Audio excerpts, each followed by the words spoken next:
Hi guys, நீங்கள் drug versus bullet video கொடுத்துருந்த சப்போர்ட்டுக்கு ரொம்ப நன்றி. 17K ப்ளஸ் வியூஸ் போயிருக்குது. ஸோ ரொம்ப நன்றி. இந்த வீடியோ இன்கேஸ் நீங்கள் பார்க்காம இருந்தீங்க அப்படின்னா ஃபஸ்ட் கமெண்ட்டில் லிங்க் கொடுக்குறோம், பாருங்கள். இன்கேஸ் பார்த்துருந்தீங்க உங்களுக்கு மிகப்பெரிய நன்றி. இப்போ இந்த வீடியோவில் நம்ம என்ன பார்க்க போகிறோம் அப்படின்னா, நம்ம அந்த எக்ஸ்பெரிமெண்ட்டுக்கு யூஸ் பண்ண ட்ரக்கோட வீல் வந்து உடஞ்சிருச்சு. ஸோ அந்த வீலை வந்து எப்படி சரி பண்ணுறோம் அப்படிங்கிறது இந்த வீடியோவில் பார்க்க போகிறோம். ஸோ ஓகே கைஸ், வீடியோக்குள்ளே போகலாம். ஓகே கைஸ், இப்போ வந்து பார்த்திங்க அப்படின்னா நம்ம அந்த எக்ஸ்பெரிமெண்ட்டுக்கு யூஸ் பண்ண ட்ரக் என்னாச்சு அப்படின்னா, நம்ம வரப்பில் ஏற்றி இறக்கணும், உழவுறதுக்காக வயலுக்கு எடுத்துகிட்டு போனோம்.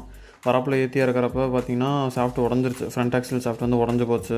ஏற்கனவே கிராக் இருந்திருக்க மாட்டேங்குது. நம்மளும் கவனிக்காமே எத்தனை நாள் ஓட்டிட்டோம். க்ரீஸும் போட்டு ரொம்ப நாள் ஆச்சா, அதனால் என்னாச்சு அப்படின்னா ஏறி இறங்குறப்ப கிராக் டெவலப் ஆகி அப்படியே உடஞ்சிருச்சு. இப்போ பார்த்திங்க அப்படின்னா ஃப்ரண்ட் ஆக்சில் கட்டியில் அந்த ஃப்ரண்ட் டயரும் மாட்டிக்கிச்சு.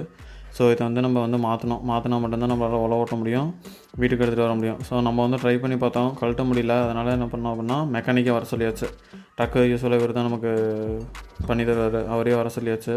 இது வந்து இந்த ஃப்ரண்ட் ஆக்சில் வந்து அந்த ஹோலில் வந்து கழட்டுறதுக்கு ரொம்ப கஷ்டமாக போயிடுச்சு. ஏன் அப்படின்னா ஏற்கனவே யூஸ் பண்ணவங்க வந்து வெல்டு வச்சுருக்காங்க. நம்ம வந்து இந்த டிராக்டர் வந்து செகண்ட் ஹேண்டில் எடுத்தோம். அப்போ வந்து ஏற்கனவே யூஸ் பண்ணவங்க வெல்டு வச்சுருப்பாங்களாட்ருக்கு. ஸோ அந்த வெல்டு வச்சனால அந்த ஹோலில் இருந்து அந்த ஃப்ரண்ட் ஆக்சில் எடுக்கிறது கொஞ்சம் கஷ்டமாக போயிடுச்சு. அதனால் சுற்றிலெலாம் வச்சு தட்டி தான் எடுக்கிற மாதிரி ஆயிடுச்சு.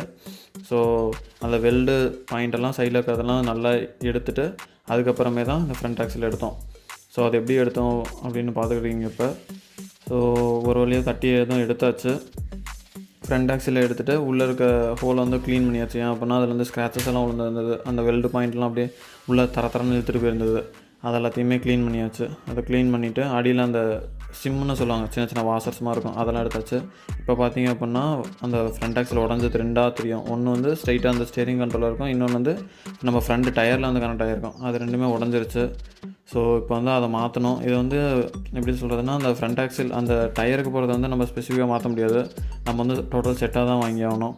இப்போ இங்கே பார்த்திங்க அப்படின்னா பியரிங்ஸ் எல்லாம் இருக்குது, கோனிக்கல் பியரிங்ஸ்னு சொல்லுவாங்க. இந்த பியரிங்ஸ் வந்து நம்ம ஃப்ரண்ட் வீலில் யூஸ் பண்ணுவோம். நம்ம நார்மல் பால் பியரிங் எல்லாம் யூஸ் பண்ணாமல் இது மாதிரி கம்பெனிலேருந்து வரப்போ இது மாதிரி கோனிக்கல் பியரிங்ஸாக தான் வரும். ஸோ நல்லவேளை பியரிங்ஸ் ஒன்றும் ஆகலை, ஜஸ்ட்டு சாஃப்ட் மட்டும் தான் உடஞ்சது. அதனால் கொஞ்சம் செலவு கம்மியாக தான் போச்சு. இப்போ வந்து நம்ம ஃப்ரண்ட் ஆக்சிலையும் இந்த ஸ்டேரிங் ராடே கனெக்ட் பண்ணுறதுக்கு ஒரு ஆமாக இருக்கும். அந்த ஆமில் வந்து ஒரு கட் எடுக்கணும், ஏன்னா அது வந்து ஒட்டிக்கிட்டு இருக்குது. அதனால் நம்மளால் நட்டு யூஸ் பண்ணி டைட் பண்ண முடியாது அப்படின்னு மெக்கானிக் சொன்னார். அதனால் இதை கட் பண்ணுறதுக்கு நம்மகிட்ட கட்டிங் மிஷின் இருக்குது. கட்டிங் மிஷின் வச்சு அந்த கேப் வந்து கட் பண்ணி எடுத்துடுறோம். ஸோ அதை கட் பண்ணுறது தான் நீங்கள் பார்த்துக்கிட்டீங்க. ஸோ அது ஒரு சின்ன பீஸ் தான். அந்த சின்ன பீஸ் வந்து நடுவில் கட் பண்ணி எடுத்துட்டோம் அப்படின்னா ரெண்டு பக்கமும் நட்டு போல்ட்டு போடுறப்ப நல்லா டைட் ஆகிக்கும். ஸோ அதனால் நடுவில் வந்து கட் எடுத்தாச்சு. இப்போ பார்த்திங்க அப்படின்னா அந்த கட் எடுத்து உங்களுக்கு தெரியும், ஃபுல்லாகவே த்ரூ அவுட்டாக ஸ்லாட் இருக்கும். ஸோ அதை எடுத்துகிட்டு வந்து திருப்பி நம்ம மெக்கானிக்கிட்டே கொடுத்துட்டோம். அந்த கேப்லேயே இவங்க இந்த ஃப்ரண்ட் ஆக்சில் வந்து வாங்கிட்டு வந்துட்டாங்க. ஸோ இப்போ பார்த்திங்க அப்படின்னா ஒரு கையில் வச்சுருக்கிறது வந்து அந்த ஃப்ரண்ட் ஆக்சில் புதுசு. இது வந்து கிட்டத்தட்ட ஒரு 2300 800 அந்த ரேஞ்சுக்குள்ள வந்துருச்சு. ஸோ இப்போ வந்து ஃபுல்லாக க்ரீஸ் அப்ளை பண்ணியாச்சு. க்ரீஸ் அப்ளை பண்ணால் தான் ஃப்ரீ ரொட்டேஷன் இருக்கும். ஸோ க்ரீஸ் அப்ளை பண்ணிவிட்டு உள்ளே வந்து இன்ஸ்டால் பண்ணிடலாம். ஸோ இது வந்து கொஞ்சம் வரப்பில் இருக்க அப்படின்னால கொஞ்சம் கஷ்டமாக தான் இருக்குது. ஏன்னா மேடும் பள்ளமாக இருக்கும். ஒரு சமமான பகுதியாக இருந்ததுன்னா ஈஸியாக இருக்கும். ஸோ கொஞ்சம் கஷ்டப்பட்டு உள்ளே வச்சாச்சு. உள்ளே வச்சுட்டு இப்போ வந்து மேலே வந்து கொஞ்சம் டக்குன்னு அடிப்பாங்க. அது எதுக்காக அப்படின்னா அது வந்து ஒரு பியரிங்காக வச்சுருந்தோம். அந்த பியரிங் வந்து கரெக்டாக அந்த ஸ்லாட்டில் போய் ஏறிக்கும். ஏறினா மட்டும்தான் அது வந்து கரெக்டாக நிற்கும். இல்லாட்டி திருப்பி உழவு ஓட்டுறப்ப இல்லாட்டி ஏதாவது லோட் கொடுக்குறப்ப அது வந்து ப்ராப்ளம் பண்ண ஆரம்பிச்சிடும். ஸோ ஃப்ரண்ட் ஆக்சில் மாட்டியாச்சு. மாட்டிட்டு மேலே அந்த ஆமில் நம்ம கட் எடுத்தோம் பார்த்திங்களா, அதே ஆம் தான். அந்த ஆம் வச்சு ஏற்கனவே முன்னாடியே ஒரு கீ போட்டோம். கீ எதுக்கு அப்படின்னா அந்த ரொட்டேஷன் அப்போ வந்து மாறாமல் இருக்கிறதுக்காக கீ போட்டாச்சு. கீ போட்டு ஆமை வந்து உள்ளே வச்சு தட்டிடுறோம். ஃபுல்லாக தட்டிட்டோம் அப்படின்னா தான் கரெக்டாக ஸ்டேரிங் வந்து ஒர்க் ஆகும். ஸோ ஃபுல்லாக தட்டிகிட்ருக்காங்க. தட்டி உள்ளே அடியில் வச்சும் போய் கரெக்டாக ஃபிக்ஸ் ஆகணும். ஃபிக்ஸ் ஆனால் மட்டும்தான் நம்மளால் நட்டு போல்ட்டு போட முடியும். அந்த இடத்துல கரெக்டாக அந்த ஸ்லாட் வந்து அப்போ தான் மேட்ச் ஆகும். ஸோ அந்த ஸ்லாட் மேட்ச் பண்ணுறதுக்காக தான் பார்த்து இது பண்ணியிருக்காங்க. ஏன்னா நம்ம ஓவராக கீழே அடிச்சிட்டாலும் நட்டு போல்ட்டு மேட்ச் ஆகாது, கொஞ்சம் மேலே வந்துட்டாலும் நட்டு போல்ட்டு மேட்ச் ஆகாது. அதனால தான் கரெக்டாக அதே பாயிண்டில் வச்சு வர மாதிரி தட்டியிருக்காங்க. அதனால் பார்த்து தான் இது பண்ணணும், ஏன்னா வேகம் அடிச்சா உள்ளே போயிடும். ஓகே கைஸ், ஒரு வழியாக அந்த ஆமை உள்ளே ஃபிக்ஸ் பண்ணியாச்சு. உள்ளே ஃபிக்ஸ் பண்ணிட்டு இப்போ வந்து நேர் பார்க்குறாங்க. ஸோ ரெண்டு பக்கமுமே நேராக இருக்குது. ஸோ நேராக இருக்கனால அதுக்கடுத்து என்ன பண்ணுறாங்க அப்படின்னா நட்டு போல்ட்டு போடலாம் அப்படின்ட்டு நட்டு எடுக்கிறாங்க. நட்டு எடுத்துகிட்டு கரெக்டாக அந்த ஹோலில் வச்சு ஃபிக்ஸ் பண்ணிட்டு அது வந்து ஃப்ரீயாக போகாது, கொஞ்சம் வந்து சுற்றில வச்சு தட்டணும். சுற்றில வச்சு தட்டினா தான் போகும். ஏன்னா நம்ம ஃப்ரீயாக இருந்துச்சு அப்படின்னா நம்ம ஓட்டுறப்பெல்லாம் ரொம்ப கடன்னு ஆடும். ஸோ அதனால் கொஞ்சம் டைட்டாக தான் ஹோல் போடுறப்பே போட்டிருப்பாங்க. ஸோ இப்போ வந்து நட்டு வச்சு பார்த்துட்டு ஓகே ஆனதுனால எந்த பக்கம் வைக்கிறோம் அப்படிங்கிறது மேட்ரு தான். இப்போ வந்து நம்ம உள்ளே வச்சும் போடலாம், வெளியே வச்சும் போடலாம். ஆனால் அதுக்கு வந்து ஒரு ப்ராப்பரான மெத்தட் இருக்குது. கரெக்டாக வச்சு தான் போடணும். அப்படி போட்டால் தான் அது கரெக்டாக நிற்கும். இல்லாட்டி திருப்புறப்ப அதர் பார்ட்ஸ்லேயும் இடிக்கும், டயர்லேயும் இடிக்க வாய்ப்பு இருக்குது. ஸோ இப்போ பார்த்தோம் அப்படின்னா அந்த ஹோல் லைட்டாக மிஸ் மேட்ச் ஆனால வந்து சுற்றில வச்சு தட்டிட்டாங்க. ஸோ தட்டிட்டு இப்போ வந்து பர்ஃபெக்டாக மேட்ச் ஆகிருக்க மேட்ச் ஆனோடனே மேட்ச் ஆகிருக்கு அப்படின்னு செக் பண்ணிவிட்டு இப்போ வந்து நட்டு போட போகிறாங்க. ஸோ இப்போ வந்து ஹோல் வந்து ஓகே ஆகிடுச்சு. ஓகே ஆனதுனால இப்போ வந்து நட்டு உள்ளே வச்சுக்கிறோம். நட்டு வச்சுட்டு சுற்றில எடுத்து தட்டுறவங்க தட்டினா தான் உள்ளே போகும். ஏன்னா ஹோல் வந்து முன்னாடி சொன்ன மாதிரி கொஞ்சம் டைட்டாக தான் இருக்கும். ஸோ வந்து உள்ளே தட்டுறோம். தட்டிட்டு அந்த டால் நட்டு போட்டுரும். இந்த பக்கம் போல்ட்டு, அந்த பக்கம் நட்டு. ஸோ இது அடிக்கிறப்பே பார்த்திங்கன்னா சுற்றில வந்து உடஞ்சி போச்சு. கொஞ்சம் இதாக இருந்திருக்க மாட்டேருக்கு, சுற்றில உடஞ்சி போச்சு. ஸோ வேறு சுற்றில வந்து நம்மகிட்ட பெரிய சுற்றில தான் இருக்குது. ஸோ அதை வச்சு அடித்து தான் இனிமேல் தான் ஆகணும். ஏன்னா சின்ன சுற்றில வந்து ஏற்கனவே நிறைய தடவை யூஸ் பண்ணியிருக்கோம், அதனால் கிராக் இருக்கும், அதுவும் உடஞ்சி போச்சு. ஸோ பெரிய சுற்றில வச்சு லைட்டாக தட்டணும். கொஞ்சம் வேகமாக தட்டினாலும் அதில் இருக்க நட்டில் போல்ட்டில் இருக்க மரம் போயிடும். அதனால் பொறுமையாக தட்டணும். ஸோ அதே சமயத்தில் உள்ள ஹோலும் லைட்டாக மிஸ் மேட்ச் ஆகிருக்குன்னா நம்ம வந்து மெஷின் லெவலுக்கு வந்து பர்ஃபெக்டாக மேட்ச் பண்ண முடியாது. அதனால் கொஞ்சம் அலைன் ஆகிட்டு தான் போகும். ஸோ அதனால் பொறுமையாக தட்ட கரெக்டாக அலைன் ஆகிட்டு அந்த டாலை வச்சும் போயிடும். ஸோ அந்த டாலை ஒன்ஸ் போயிடுச்சு அப்படின்னா நட்டு போட்டுடலாம். ஸோ இப்போ மேலே வந்து லைட்டாக தட்டுறாங்க, கொஞ்சம் அலைன் ஆக மாட்டிருக்கு. ஸோ அதனால் தட்டிட்டு இப்போ சைடில் நட்டை வந்து அடிச்சு விட்றாங்க. ஸோ இப்போ அடிச்சுட்டு அப்படின்னா முக்கால்வாசி உள்ளே போயிடுச்சு. ஓகே, நியர்லி எல்லாமே உள்ளே போயிடுச்சு. ஸோ அந்த டாலை என்ன பண்ணுவாங்க அப்படின்னா நட்டு போட்டுருவாங்க. இன்னும் கொஞ்சம் இருக்கனால லாஸ்ட்டாக கொஞ்சம் தட்டுறாங்க. ஸோ அலைன்மெண்ட் கரெக்டாக பார்த்துருக்காங்க. அதே சமயத்தில் மரம் வந்து டேமேஜ் ஆகுது அப்படின்னு பார்க்குறாங்க. மரம் டேமேஜ் ஆச்சு அப்படின்னா அந்த டால் நட்டு போடுறது வந்து ரொம்ப சிரமமாக போயிடும். அதனால் பார்த்துக்கிட்டு இருக்காங்க. பார்த்துட்டு வந்து கடைசியில் அதை ஃபுல்லாக உள்ளே போகிற அளவுக்கு ஒரு தட்டுனாங்கன்னா உள்ளே போயிடும். பார்த்திங்கன்னா லைட்டாக அலைன் பண்ணிவிட்டு அப்படியே தட்டுறாங்க. ஸோ இப்போ வந்து தட்டுறாங்க. ஸோ தட்டினோடனே இப்போ வந்து ஃபுல்லாக ஏறிடுச்சு. இப்போ பார்த்திங்கன்னாவே தெரியும், நல்லா ஃபுல்லாகவே ஏறிடுச்சு. ஸோ இப்போ அந்த பக்கம் இருந்து நட்டு போட்டு டைட் வைக்கலாம். இப்போ ஃபுல்லாக ஃப்ரண்ட் ஆக்சிலும் அந்த ஆமும் கரெக்டாக அலைன் ஆகிடுச்சு. அலைன் ஆன சமயத்தில் நட்டும் போட்டாச்சு. ஸோ இப்போ நட்டு போல்ட்டு போட்டாச்சு. இப்போ வந்து நட்டு வந்து இந்த பக்கம் போட்டால் ஒர்க் முடிஞ்சது. இப்போ போல்ட்டு போட்டாச்சு. ஸோ இப்போ அந்த டால் டைட் வைக்கிறதுக்காக இப்போ நட்டு போட போகிறோம். ஸோ நட்டு போட்டு அதை வந்து டைட் பண்ணிக்கலாம். ஃபுல் டைட் வச்சுக்கணும், இல்லாட்டி வைப்ரேஷனில் அதுவும் கலந்துட்டு வந்துடும். ஸோ ஃபுல் டைட் வச்சுக்கலாம்.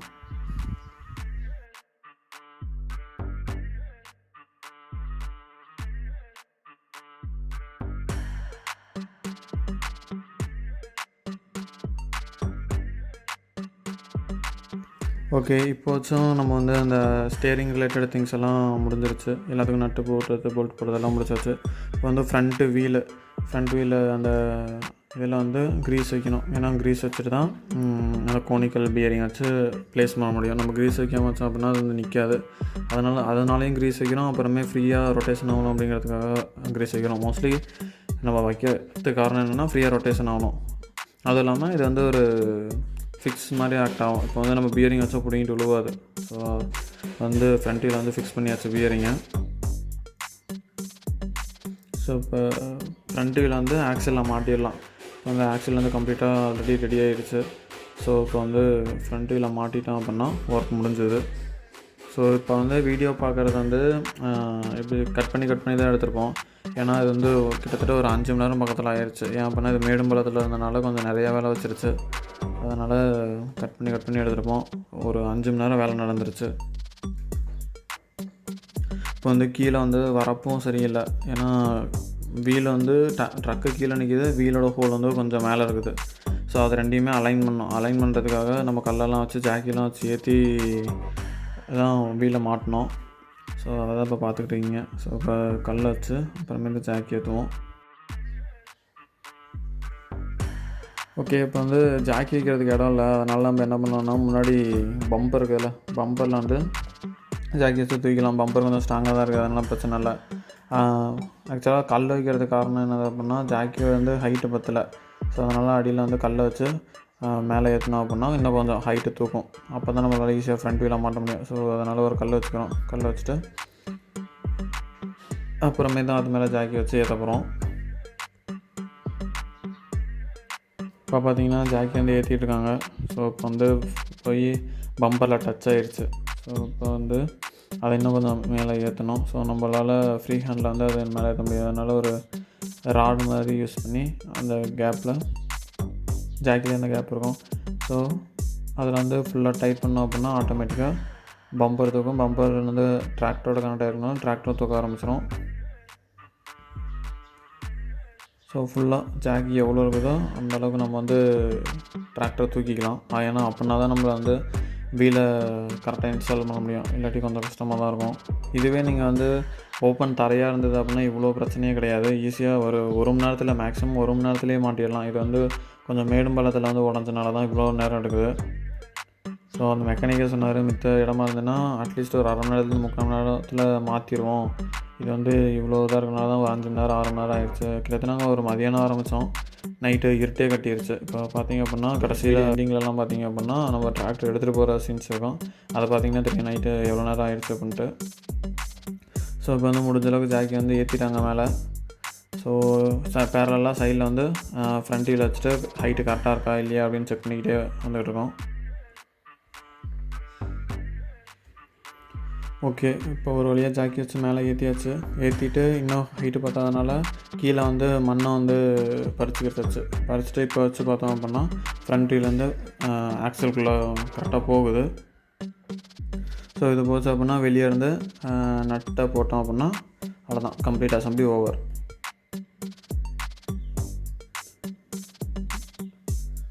நம்ம வந்து ஃப்ரண்ட் ஆக்சில் வந்து டயரை வந்து அசம்பிள் பண்ணியாச்சு.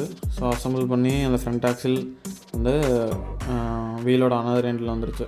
ஸோ இப்போ வந்து இதுக்குள்ளே ஒரு கோனிக்கல் பியரிங் வச்சுக்கிறோம். கோனிக்கல் பியரிங் வச்சுட்டு அதுக்கு மேலே தான் நம்ம நட்டு போட போகிறோம். அதுக்கு மேலே ஒரு வாசர் வரும். அந்த வாசருக்குள்ளே மேலே ஒரு நட்டு வரும்.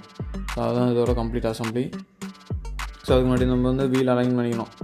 வீல் அலைன் பண்ணிட்டு அதுக்கப்புறம் பியரிங் வச்சுக்கணும். ஏன்னா வீல் அலைன் ஆகல அப்படின்னா பியரிங் வந்து உள்ளே போகிறது ரொம்ப கஷ்டமாக இருக்கும். அதனால் வந்து வீல் அலைன் பண்ணால் மட்டும்தான் பியரிங் உள்ளே போகும். ஸோ அதுக்கு தகுந்த மாதிரி நம்ம வச்சாச்சு. இப்போ வச்சுட்டு அதுக்கடுத்து நட்டு, இந்த நட்டை தான் நம்ம போட போகிறோம். அதுக்கு முன்னாடி ஒரு வாசர், ஏன் அப்படின்னா நம்ம நட்டு போட்டோம் அப்படின்னா பியரிங்கில் வந்து கரெக்டாக ஃபிக்ஸ் ஆகாது. ஸோ அதனால் ஒரு வாசரும் போட்டுக்கிறோம். ஸோ இந்த வாசர் வந்து ஸ்டார்டிங்கில் உள்ளே போகல, ஏன் அப்படின்னா டயரை வந்து கொஞ்சம் வீல் வந்து கொஞ்சம் வெளியே இருக்குது. ஸோ அதுக்காக என்ன பண்ணிக்கிட்டோம் அப்படின்னா நம்ம வந்து நட்டு போட்டு கொஞ்சம் அந்த பியரிங் வந்து உள்ளே ஏற்றி விட்டு அதுக்கப்புறமே நம்ம அதை வாசர் வச்சு நட்டு போட்டோம் அப்படின்னா அது வந்து கரெக்டாக இருக்கும். ஸோ அதுக்காக இப்போ வந்து நட்டு போட்டோம். நட்டு போட்டு அதை டைட் பண்ணோம்.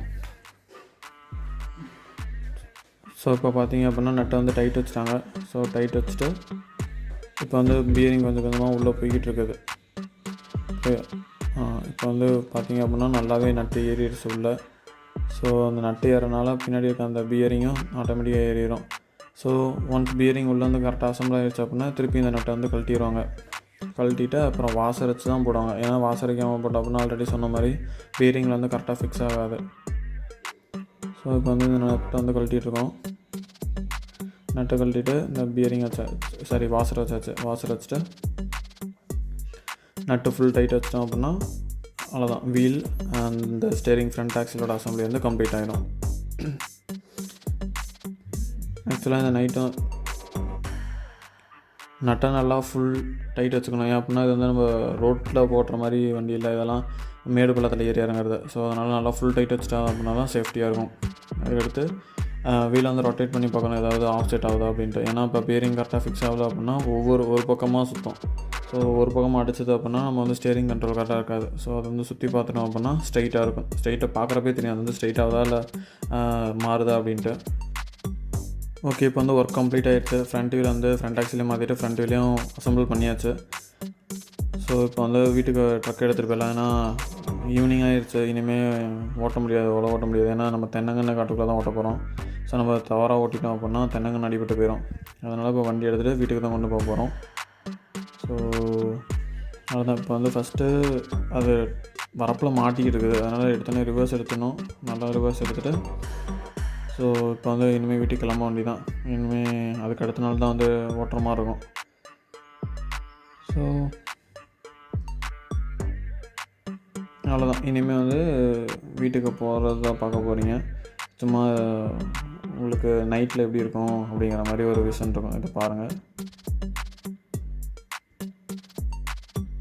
ஓகே கைஸ், உங்களுக்கு இந்த வீடியோ பிடிச்சிருந்தது அப்படின்னா லைக் பண்ணுங்கள். இது இன்ஃபர்மேட்டிவாக இருக்குது அப்படின்னா 4 பேருக்கு ஷேர் பண்ணுங்கள், கமெண்ட் பண்ணுங்கள், சப்ஸ்கிரைப்